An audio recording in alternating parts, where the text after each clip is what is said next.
At this time, he underwent another severe psychic illness, during which his sense organs were affected by acute sensitivity. Apparently his vibrations were raised for some occult reason, and although doctors despaired of saving his life, he came through the period of suffering and his vibrations were restored to normal. But during the illness, his dedication to the problem of alternating current had fully crystallized. He could scarcely think of anything else, and he knew that if he stopped working on it, he would die. If he failed, he would likewise perish. He was a man without a choice, and on a late afternoon in February 1882, he had recovered sufficiently to take a walk in a park in Budapest. His companion was a former classmate by the name of Szigeti. The two young men walked toward the setting sun. The skies ahead were painted with colors of high brilliance. Tesla was reciting aloud Goethe's Faust. It was a cosmic moment, and Tesla was at one with the angels. Suddenly he stopped in a rigid pose. "Watch me," he cried out. "Watch me reverse it." His startled companion was thrown into a state of panic, for Tesla seemed to be gazing at the sunset. And Szigeti feared that Tesla thought he could reverse the sun. Szigeti suggested that they rest a moment, but Tesla talked on excitedly, looking steadily at something directly in front of him. Szigeti could see nothing, but Tesla was calling out in an exultant voice, "See how smoothly it runs. Now watch me stop it, then start it. It goes just as smoothly in the opposite direction." Eventually, Tesla became somewhat more composed and explained to his companion that he had just solved the problem of alternating current. He also revealed to Szigeti that he could see the motor before him in full operation, and that he would not need to make drawings, but for the benefit of his friend he could see nothing but clear air in the spot where Tesla was operating his motor. They returned home together and talked far into the hours of the night, discussing every detail of the discovery. Shortly thereafter, Tesla was recommended for a job in Paris, and he was pleased to go to that city because it meant many contacts with Americans who were interested in all sorts of mechanical developments. Meanwhile, he had mentally built a complete alternating current system, both two-phase and three or more. His famous polyphase power system was a reality. As usual, he designed his dynamos, motors, transformers, and all other devices in the fourth ether, performing his mathematical calculations on the etheric blackboard, just as in his school days. He could test these mental constructs by leaving the machines in the ether to run for weeks. He would then examine them for signs of wear. When he arrived in Paris, he formulated a certain living pattern to which he adhered for the rest of his life, insofar as possible, for insofar as money would permit. He was always meticulously neat in dress, full of self-confidence, and carried himself with a poised, quiet attitude. For many years he had never rested more than 5 hours at night, and he claimed that he never slept more than 2 hours out of the 5. In Paris he would rise at 5, swim to the scene for half an hour, then dress and walk briskly for more than an hour to his place of work. He then ate a hearty breakfast, and by 8:30 he would be ready for his duties.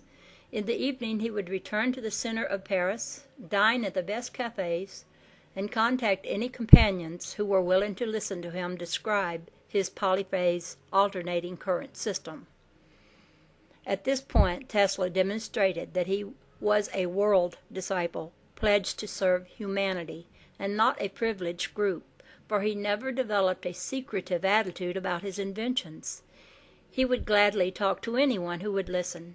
He wanted only one thing, to give his invention to the human race so that all might benefit from it. He knew there was a fortune in it, but he was never concerned about the process of extracting fortunes from his machines.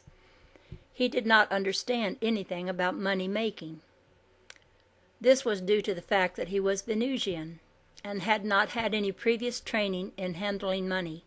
Money as we know it does not exist on Venus or anywhere in this solar system. The solar system operates on a basis of spiritual economy in which God's unlimited abundance and supply is accepted as divine law. A man-made money system, such as exists on this planet, is a direct contradiction of that law. Further, the money system was created here as an instrument to serve the forces of darkness and has been used for the enslavement of humanity. Paul knew exactly what he was talking about when he stated that love of money was the root of all evil. Tesla may have known nothing about money-making in the commercial shopping sense, but he had a deep understanding of the evils of the money system on this planet. In fact, his understanding in this regard was so profound that he never made the slightest attempt to come to terms with banking interest, because he realized that in doing so he would be coming to terms with the dark forces themselves.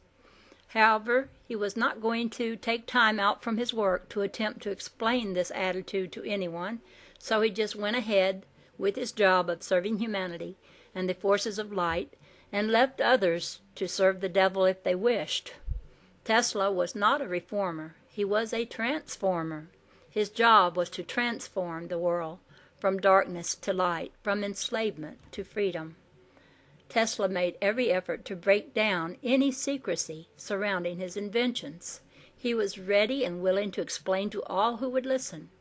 There was no danger of his inventions being stolen at that time. In fact, he could not even give them away. The forces of darkness were already securely entrenched in the electrical field. They wanted no part of any invention designed by a white magician.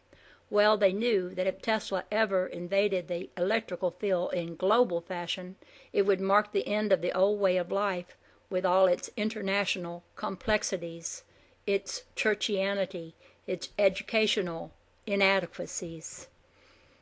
There remained nearly 20 years until the turn of the century, and yet Tesla stood as the great colossus, the mighty genius who, working hand in hand with his creator, might have saved the world from further violence of clashing forces of evil. Years later, when alternating current was finally adopted in America through the good offices of George Westinghouse, the dark forces still fought to turn the tide against Tesla. Finally, they capitulated and took the opposite stand. They supported the adoption of alternating current and its widespread use, but only when they found that Tesla had outwitted them by obsoleting his own invention. He abandoned the whole system set up around the distribution of electricity by wires and developed a world wireless system whereby everyone could have all the electricity they wished by merely attaching a small antenna to home, shop, or office building. The forces of darkness would have none of this, and to this day in 1958, they have been successful in preventing the wireless system from reaching the attention of the public, which would demand its use. But now Tesla, working in the scientific department of Shambhala, has again had the last word to say through his disciple Otis T. Carr of Baltimore. And it's so sad that they still, I'm thinking as I read this, if Margaret Storm didn't know how he would be stopped too. As the new age advances, it is quite likely that Tesla's wireless system for electrical distribution may be obsoleted by Carr's free energy devices, and so it is that the legions of light move steadily on to victory. As the new civilization takes shape, it will be clearly seen that Tesla had access to no secrets at any time. He had direct contact with universal truth. Tesla worked out ways and means to anchor truth on the physical plane through using physical matter. The early root races on the planet worked in exactly the same manner. They brought down and anchored in physical matter the higher vibrations direct from the Godhead. Matter is spirit slowed down. Spirit is matter speeded up. All is one.